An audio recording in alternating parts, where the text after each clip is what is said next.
Oriako txirrindulari eskola gauz berri batekin etorri zaigu oraingo honetan, eta Quebrantahuesos proba ezagun horre itzala egingo dion beste proba bat ere prestatu duzue. Nondik etorri da ideia hori? Bueno, nondik etorri da pixka bat hemen bileratan elkartzen genen eskolako jendeek, aukera bat zeon, zikloturristantzako probaik ez genuen.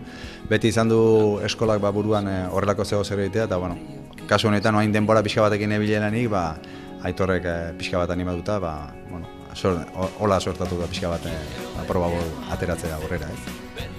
Tolosaldean egiten den lehenengo proba izango da maila honetakoa? Bueno, lehenengoa, goendala urte batzuk, Abran Olano Peñak, Olarrengok ikezun hasi zan iken, baita klasika bat, hola zikloturista bat, eta egintzun 5 urtean zehar, gero, barazon bat izan zuen, utzin zuen, eta gero horre onda urte batzuk, etzala inorra usartzen antolatzea, eta, lehen urten ja hasi zan Abraham beha pixka bat idei horrekin, eta, esan genuen bilera, pixka antolatu inbartzala, informatu pixka bat, eta urten, animatu geha, eta aurrea.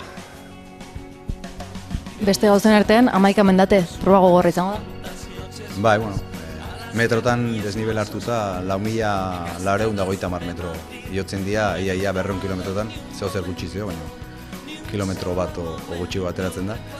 Eta, uste, Quebranta baino gogorragoa izango dela, baina, uste, azkenean zikloturistak ibiltzen dienak, bere helburu bezala askotan horrelako retoak jartzen dituzte bere buruari, eta horrela ibiltzen dira urtean zehar entrenatzen, horrelako objektiboak markatzeko, ez?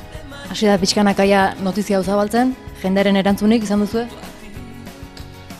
Aurreneko erantzuna izan da oso gogorra dela.